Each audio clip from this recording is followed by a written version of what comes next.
You mentioned something like 85% of its flowering plants are unique to the continent. Yeah, 85%. It's incredible. That's a lot of plants. How is that possible? Well, it all comes down to isolation.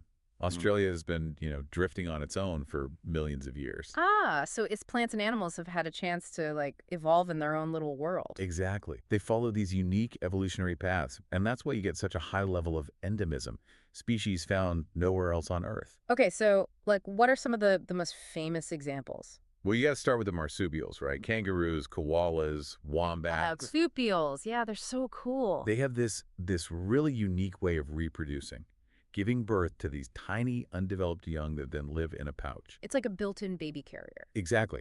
And it's a perfect adaptation to the Australian environment.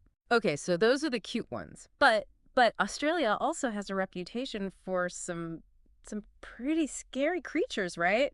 All the venomous snakes and spiders? Oh yeah, Australia definitely has its share of venomous creatures, but, they're just part of the ecosystem. I mean, you got to be careful, right? Of course, you need to be aware of your surroundings, but Yeah.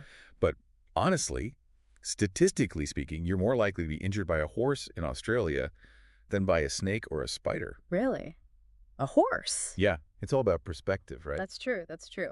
But speaking of threats to the ecosystem, one of the biggest challenges facing Australia's biodiversity is introduced species, isn't it? You got it.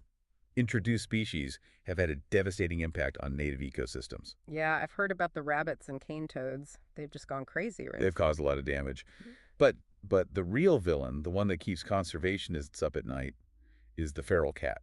Feral cats. Really? Yeah. See, native Australian animals, they evolved without cats. So they don't have any defenses against them, Oh, so it's like they're sitting ducks? pretty much. And the result is that feral cats are decimating native populations. That's really sad. It's a huge problem. Yeah. But, there are organizations like Bush Heritage Australia. They're doing amazing work trying to control feral cat populations and protect threatened species. Sounds like a tough job. It is, Yeah. but it's essential work.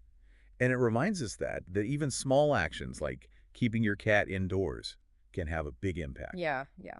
Okay, so we've got ancient plants, unique animals, and now these introduced species throwing everything off balance. It's a delicate balance, that's for sure. It makes you wonder how they managed to govern such a vast and diverse country. Well, Australia's political system is actually pretty interesting. It's a bit of a hybrid, a federal constitutional monarchy and a parliamentary democracy. Okay, that's a lot of big words. I know, right? Essentially, it means that Australia is a federation, like 6 states and 2 mainland territories. Okay. So like each state has its own government. Yep, they have their own parliaments, their own laws, all that. And then there's a federal government on top of that. Exactly. The federal government handles things like